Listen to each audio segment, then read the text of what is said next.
Welcome, trippers, to episode 3 of Tripping Through Transformation. This is my interview with Diana Noble. Diana is a serial entrepreneur and an entrepreneurship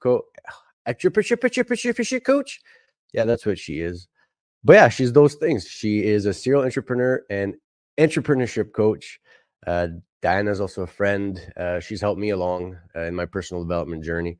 Diana discussed her own personal entrepreneurship journey.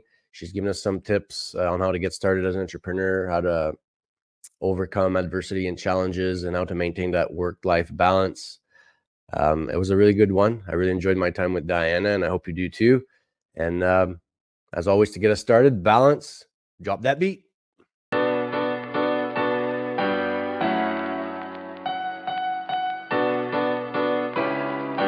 Balance makes it bang.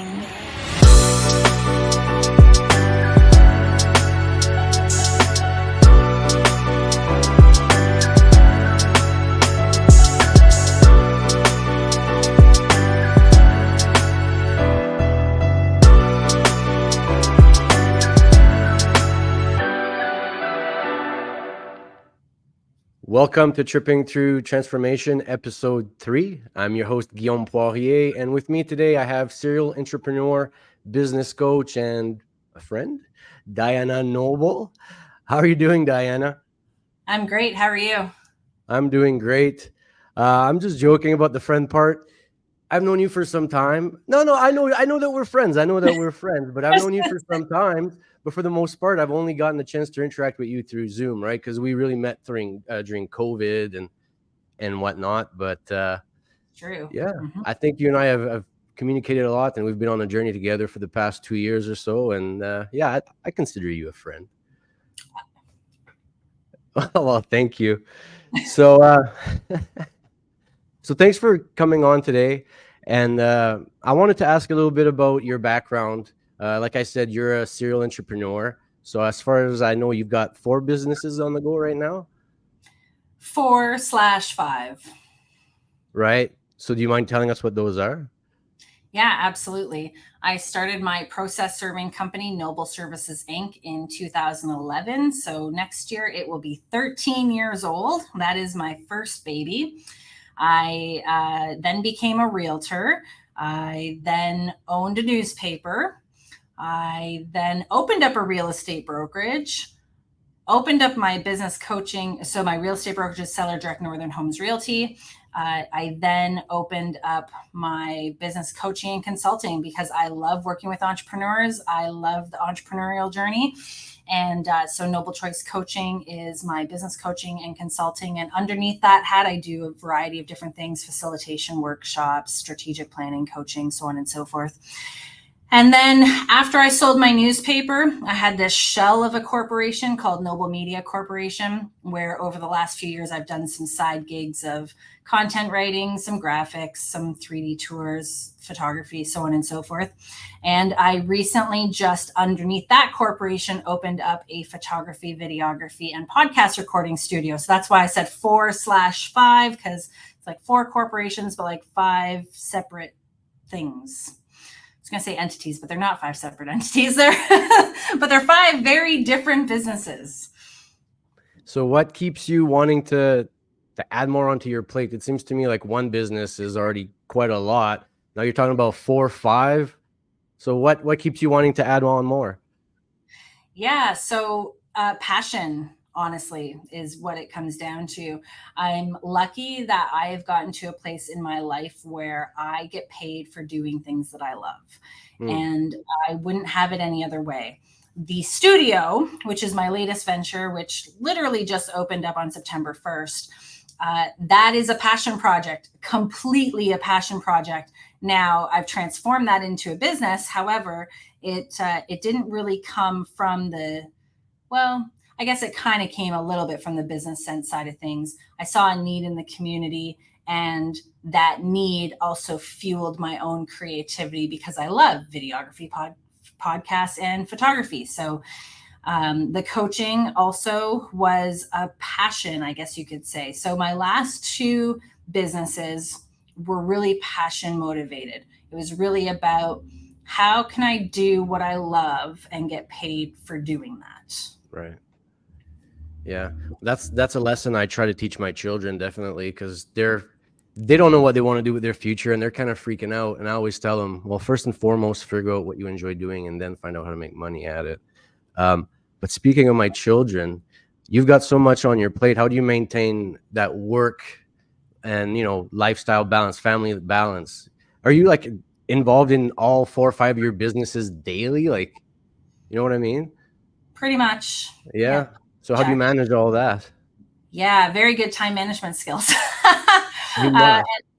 and I don't do it all myself. So I do have help. Like underneath my real estate brokerage, I have realtors who go and sell houses.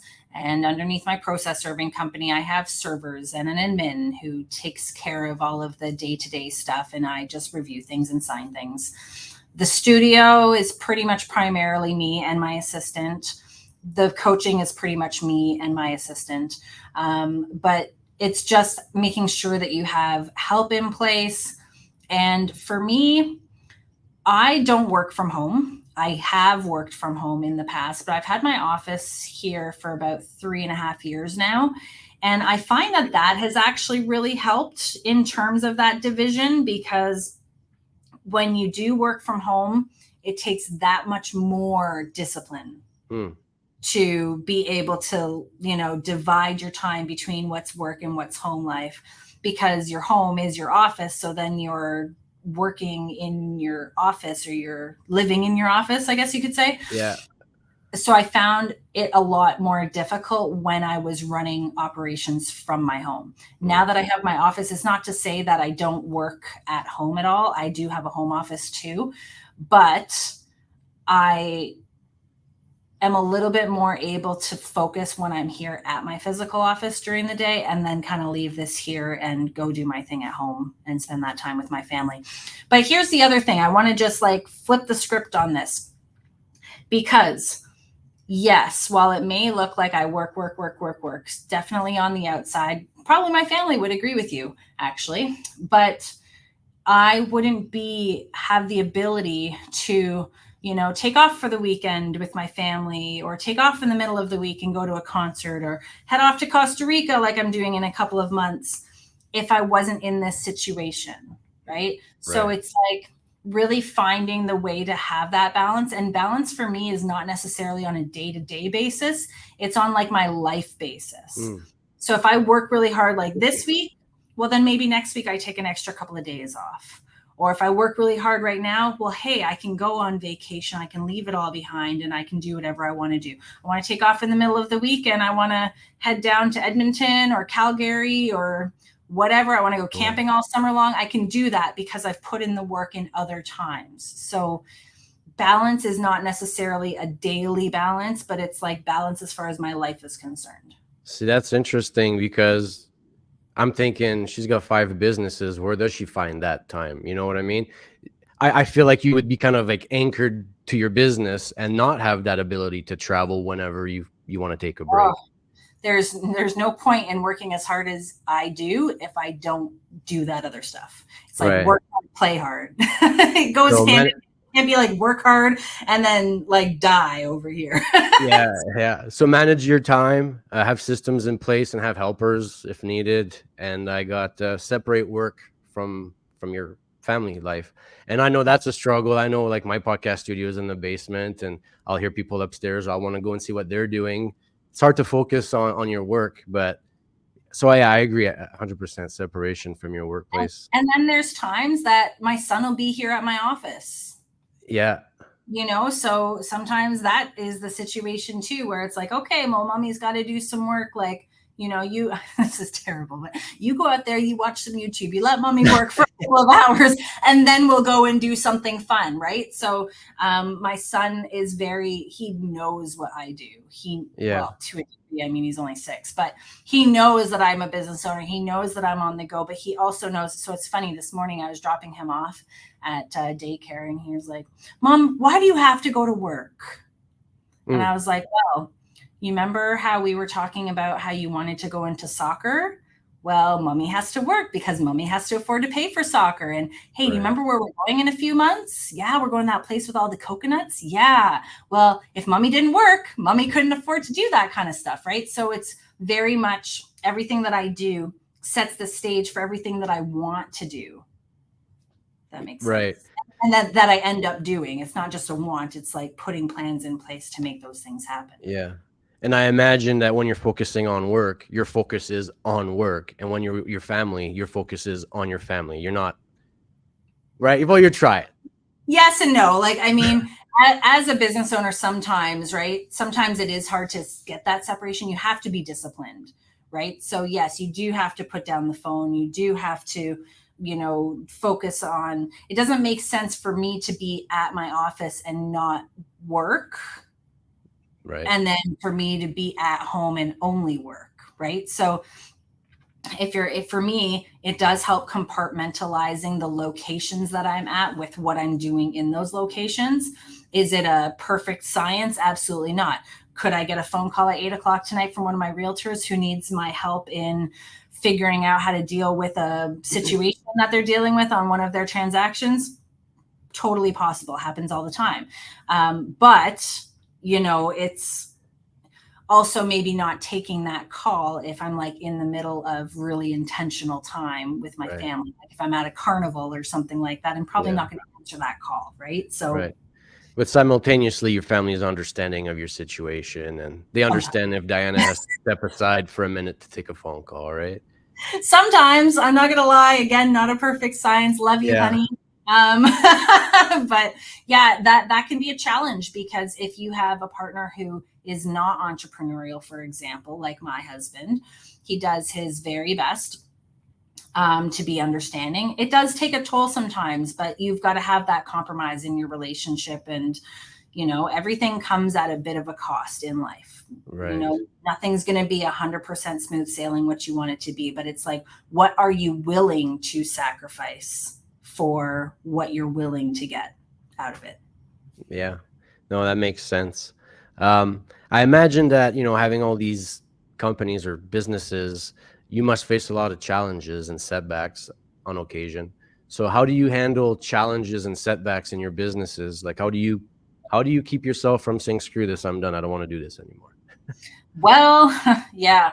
So I actually just went through one of those. I had in the month of September, my staff up and left, and I was now running all of these businesses by myself, having to hire somebody. But then I had all of these things on the go. So I had to go to Edmonton for this career fair and a food drive. And then I had the following week, I had the trade show, and I had all these contracts that I was trying to fulfill while trying to keep everything afloat. And I'm not going to lie, like it was a huge challenge. It was very difficult. But am I willing to let all the hard work that I've put in up until this point get broken by a situation Right. that's going to last a couple of weeks? No. So, I grin and bear it and I pull my hair out a little bit and I maybe shed a few tears and then I get to doing what I need to Yeah. do. Like you've just got to get through it. And it doesn't help to be in a point of like self-defeat. Yeah. That's you are in a sink or swim situation. If you get into that self-defeat trap, you're gonna sink, Right. right? It's not gonna help you get any further ahead. So I gave myself some grace Yeah. and I said, you know what? I'm one person. I'm trying to do all this stuff and I can only do what I can do. So, you're gonna remember this. Some balls are plastic and some are Yeah. glass. And sometimes you got to let the plastic ones bounce, drop to the floor. Yeah. And while you're juggling the glass ones up in the air. So it's making sure you're not letting any of those glass ones break. And of course, that's a metaphor for just really prioritizing and seeing like, okay, what is urgent? What is not urgent? What do I have to do in this moment? What can wait for a few days or until I have some capacity? But yeah, you go through those challenges as a business owner all the time, whether it's staff, whether it's family situations that take their toll on you, whether it's, the economy, so on and so forth. At the end of the day, you only have control over yourself and that's it. I don't have control over my staff leaving. I don't have control over the economy. I don't have control over natural disasters coming my way. Right. Those are just some of the examples of what we've been faced with here over the last decade where I live. And I don't have control over any of that, but I do have control over how I choose to show up and what effort I'm going to put into affecting change any way that I'm able to. Yeah. That's what you got to focus on in those times. You Right. can boo-hoo that, my assistant left me. I can boo-hoo that that's so much work. Is that going to get the work done? No. So boo-hoo for a couple minutes if you got to. I'm not saying don't go there. I went there. But then pick yourself out of it. Pick yourself up out of it because, you have to. And that's just the reality of being a business owner. But is it worth it? Ask me if it's worth it. Is it worth it? It's 100% for this life. Like Yeah. it is, right? It's just a different set of challenges than if you were an employee, for example, right? Yeah. I have the freedom to do what I want to do. And that is, you can't put a price tag on that. Yeah. Yeah. I love that you brought the example of juggling the glass ball and the rubber balls, because that's a conversation that we had recently. Because I also struggled through September. I mean, I was moving, I was having issues at work, issues in my relationships, just tired, didn't want to do anything. And I had to drop some things. Like I stopped posting on my social media because I just didn't have the time or energy to do it. And there were days I wanted to quit. But like you said, you look back and you say, look at all the work that I've put in. Do I want to quit just because of how I feel right now? This moment is fleeting. It's going to pass. You're going to be happy again a day or two from now. And then you're going to say, well, why the hell did I quit? I had made so much progress, right? So great advice. Yeah. And they do say what doesn't kill you makes you stronger. I do honestly believe that. Yeah. Because it's through those challenging times that you really figure out what you're made of. Yeah. And then the next time that you deal with a challenge, you're like, well, hey, I got through that. So of course I can get through this. 100%. You're just building that resilience over and over again.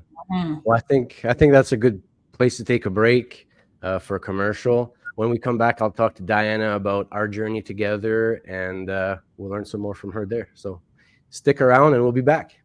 This is NGBN TV, a network for men and home to top experts, speakers, authors, and more. Streaming TV for men, created by men. But why? Why are we a network that inspires, educates, entertains, celebrates, and supports men in their 40s, 50s, and 60s, simply to save men's lives? There is an epidemic in our community, and it's taking men from us. I'm talking about mental health and suicide.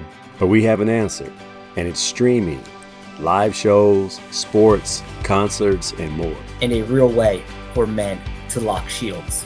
We can't wait to launch this TV network for you and with you. For you and with you. For you and with you. For you and with you. Join our movement at ngbn.tv, coming January 2024.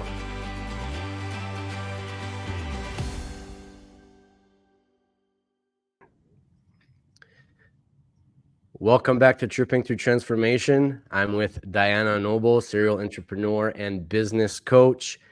Before the break, Diana was sharing some tips with us. And now I want to touch on our journey together, Diana and I's journey. Because Diana came into my life at a point where I felt like I was losing everything in my life. I'd lost my job. I'd previously lost my house to wildfires and all these things. Anyway, we're not going to get into that, but I was trying to launch a business because I was unemployed during COVID, and I knew that I couldn't really leave it up to, Indeed or what have you to find a job. So I thought now's an opportunity to start something that I'm passionate about. And I started launching a lighting business. I created an Instagram account, made a post, and out of nowhere, there's Diana. And she reaches out to me, says, thanks for the follow. Are you a new business in town? And I said, yes. And she said, great. I always love helping people launch businesses. What's your elevator pitch? And the rest is history. She became my coach. And we've been working together on and off ever since. I have to say though that although you came into my life as an entrepreneurship coach, I didn't realize it 2 years ago, but you really were like a life coach to me. And I know that's not what you are. Say I, that.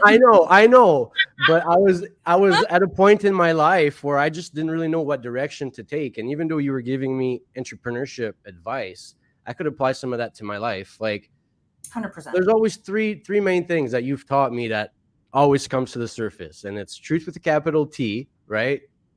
That you had a huge impact on my life. Environmental factors. Now you covered a lot of factors, but environmental factors always impacted me because of fires and always having to move and trying to find that stability. So that was hard. And then the other one was don't wait for everything to be perfect before you get started. And that's a perfect example of this podcast. I don't know what I'm doing. I don't have all the best equipment, but I'm doing it. So I owe a lot of thanks to you because I've made a lot of progress thanks to your advice. So first of all, I want to thank you for all of that. So hand to you. Thank you very much. I appreciate you. Well, it's true. I And blush. you made a huge change in my life. So now to get you talking, I guess what's some advice that you would give, new entrepreneurs that are trying to get started? They don't know where to go, don't know what to do. Like, what's the first step? Well, shameless plug, hire a business coach, of course. There you go. It works. No, but you know what? I say that jokingly, but I also wholeheartedly agree with that advice because I think back to when I started my first business, I didn't know what I was doing. And I didn't have a coach, but I did have a bit of a mentor. And she did show me some of the way. Now, were there other hurdles that I faced that I could have used a coach for throughout the years? Absolutely. But I just feel like if you have either a mentor, so whether it's a business coach, whether you just find a mentor, find somebody who's where you want to be in the future and ask them to mentor you, give you some advice, go out for coffee, take them out for lunch, whatever, get their insight because you need to know what you don't know. And that is the number one thing as a new business owner that you need to figure out. And that's hard because it's like a double negative, right? It's like know what you don't know, sort of. Maybe it's not a double, whatever. Anyways, my point being is that you don't know what you don't know. So to find out what you don't know, I mean, that could be a plethora of things. And the reason why I say that is because here's the thing. Most business owners, when they're starting out, most of them, they're starting out as that solo entrepreneur, right? So they're wearing a million different hats. Not only are they now the technician for their business doing whatever they're doing, but they're also the accountant and they're also the marketing expert and they're also the janitor and they're, a variety of different things to their business.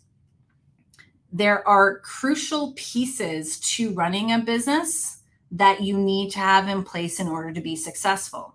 So that electrician, for example, who wants to go out on his own and he knows how to rewire a house, but has no freaking clue how to do customer service or how to do invoicing or how to do any marketing or anything like that. Well, guess what?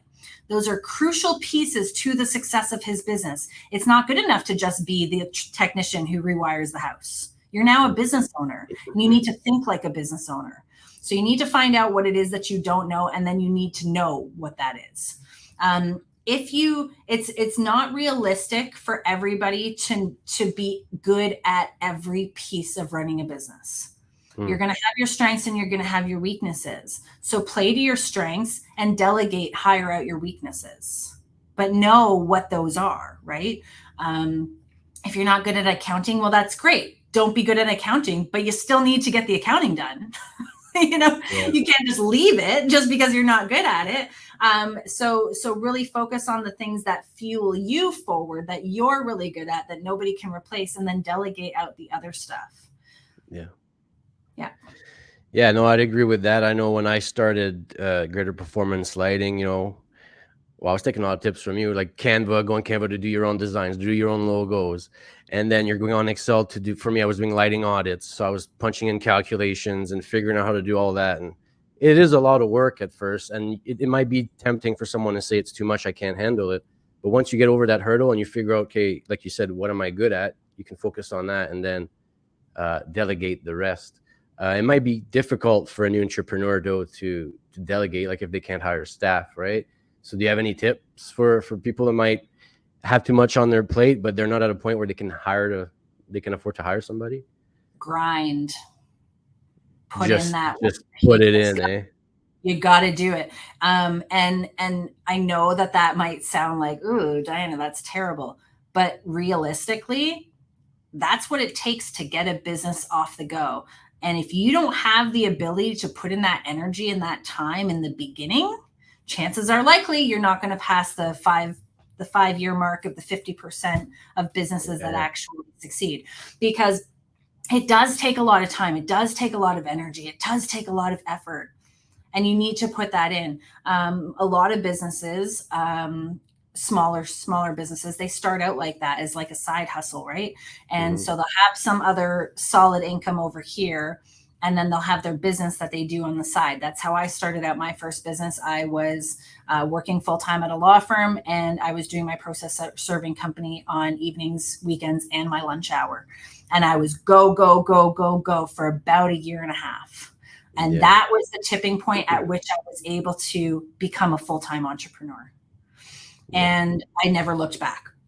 Now, since then, have there been times where, money's been tight and whatever? Yes. But here's the thing. You either have time or you have money. If you don't have either, you're screwed. You got to have one or the other. You're either leveraging money to make more time, or you're leveraging time to save money. Yeah. When you were talking about, needing to put that grind in, it almost sounded to me like, if you can't handle me at my worst, you don't deserve me at my best. So if you can't put in that effort initially, then you don't deserve the rewards that comes with putting in that work. I believe that. Yeah. Because, it's going to get to a point where now you don't need to be everything to your business. You will get to that point, but it's going to take some work to get there. It doesn't happen overnight. And I think that that's the unrealistic piece that people have about starting a business. I see it all the time in real estate. You'll see people who want to get into real estate and they'll be like, oh, I just love to sell. I think it'd be so cool to go check out houses every day for a living. Yeah, sure. It'd be really cool to check out houses every day. But what about getting clients? And what about marketing? And what about networking? And what about your accounting? And all of these other things. And if you're not willing to put in the time and the effort to all of those pieces, well, guess what? You don't get the reward of going and looking at the damn houses, right? There's all these other pieces to it. So you have to be willing to put in that initial effort up front. And if you're not willing to put in that initial effort, well, then that other part where now you get to manage your time and you get to decide what's what and you get to have other people take care of things will never come for you. If you hang in there and you're smart and you figure out what you don't know, you delegate things that you're not good at, you get people in place, systems in place, resources like software, different tools, then you're going to get to that point where do I still work my ass off today? 100%. I've been doing this for 13 years and every day I'm literally working my ass off, I feel like. But there's a lot of days where I'm just like, you know what? I'm just going to go for a massage in the middle of the day, or I'm going to just leave at 12 o'clock today. I'm just going to go meet for lunch or business meeting with my friend, quotation, business lunch, which is really lunch with my friend, which is a business owner. Anyways, I do this all the time. But my point is if I was working a 9-to-5 job, I wouldn't have that luxury. I wouldn't have that freedom. So again, it's like finding those little pieces of balance, even though I work really hard because I'm always trying to get to the next level. Yeah. Right. For me, it doesn't stop because I'm always trying to push the limits of what I can do. And that gives me a great sense of satisfaction and fulfillment, is testing new waters and going to new levels. I love that. And that's why I work so hard. But if there wasn't the other side of it, there wasn't the reward piece, it wouldn't be worth it. But you got to get to that point. Yeah. You can't just expect it on day one, like, oh, okay, I'm just going to be my own boss. A lot of people, they get into business and they're like, oh, I'll have complete freedom. I can just sleep in all day. And, it's funny, Guy, I look at some Facebook posts, like my memories, and I'll find a memory early in my entrepreneur journey or when I used to work for somebody else. And they'll be like, oh man, I can't believe I'm up at 7 a.m. on a Saturday. And I just look at that and I'm like, man, when was the last time I slept in until 7 o'clock? Yeah. Yeah. So anyways, you do end up working harder initially, but it does pay off in dividends if you can get to that point. But a lot of people aren't built for that. So it's yours. You touched a bit on this here while you were talking. You talked about networking. So how would you say networking has impacted you on your that's a big word, entrepreneurial journey? There you go. Huge. You have to be continuously networking. I probably go to a handful of different events per month. Yeah. Depends. Like I have a women's business networking lunch tomorrow that I'll be at. Usually go to the Chamber of Commerce luncheons. I'll be doing some networking in Edmonton next week. I would say that my businesses are probably as successful as they are because of that. Maybe not solely because of that, but people know me and people trust me, and I've created relationships with people. And because of that, opportunities come my way without me even pursuing them.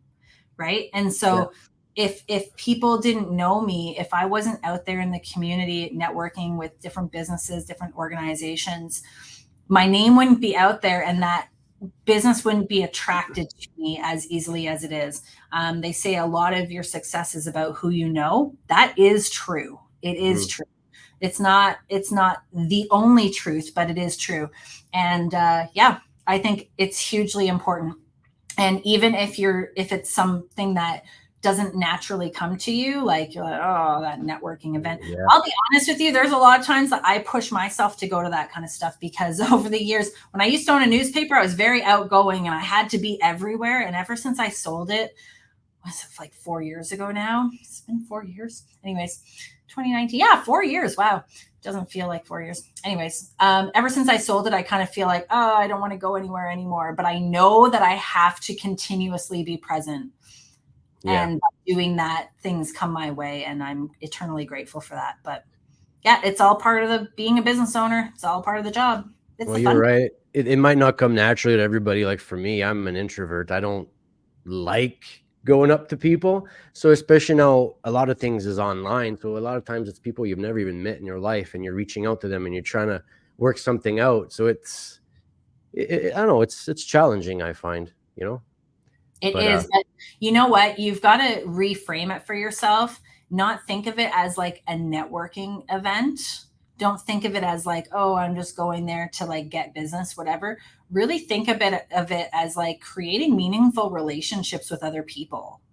Yeah. You're not in there to get business. You're in there to meet people. That person might be like, become your best friend. Yeah. That person might be somebody who you can call if your tire goes flat on the way to the city,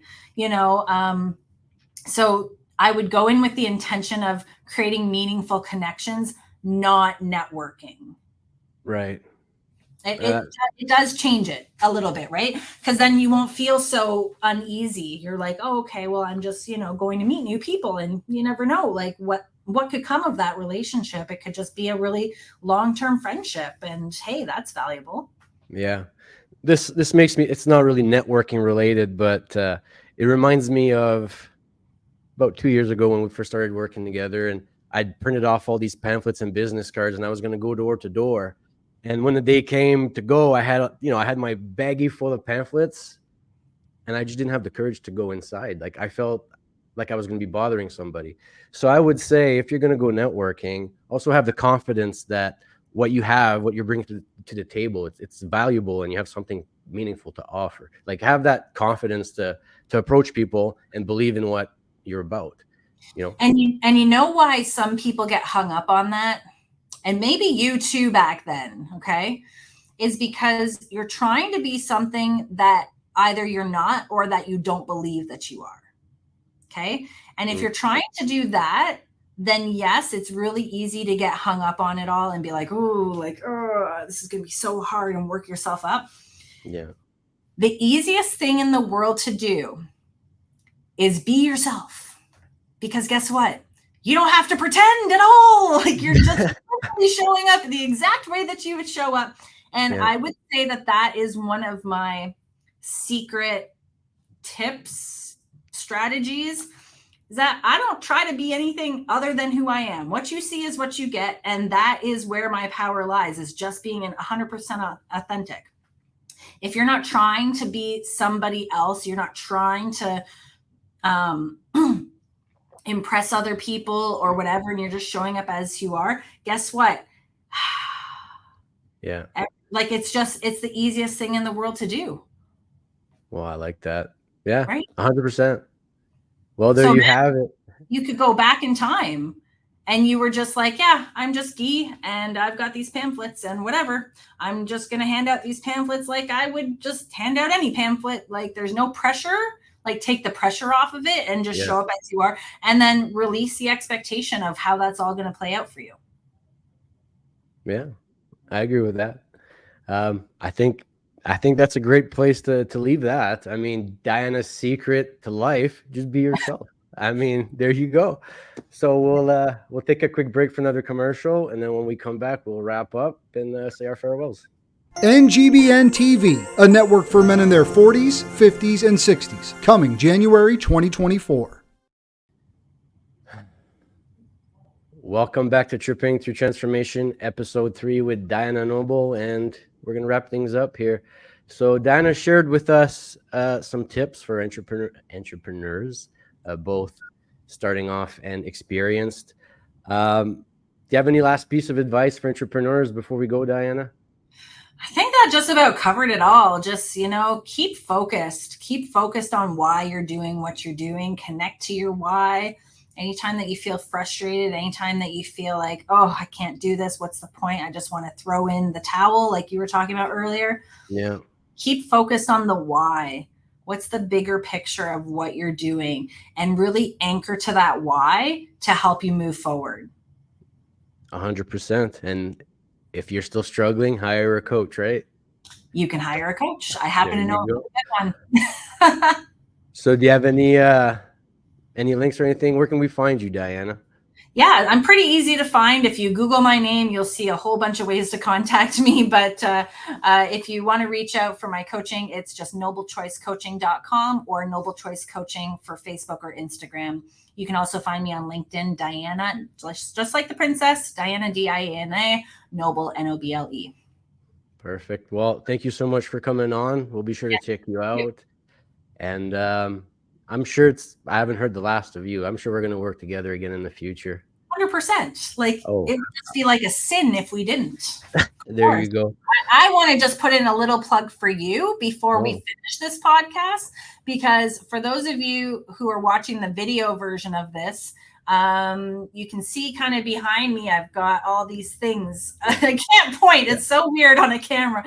I've got all of these things behind me here, and some of them are cards from Guy that he has sent to me over the course of the last year or two. And I like to keep those nice and close to me, because it does remind me that the work that I'm doing does make a difference. Even if I don't feel like it does at the time, somebody else is being positively impacted. And so that to me is just, it's priceless. And so thank you, Guy, for being one of my biggest supporters over the last couple of years. And I'm just so grateful that we serendipitously connected through Instagram all those years ago, and created this beautiful friendship. So thank you. Yeah, 100%. And I have your mug on my wall as well. So see, there you go. Okay, well, thanks everybody for watching Tripping Through Transformation and watching my interview with Diana Noble. You can find us on ngbn.tv, YouTube, and shortly on Spotify. So yeah, keep an eye out for that. So thank you very much. And until next time, I appreciate you.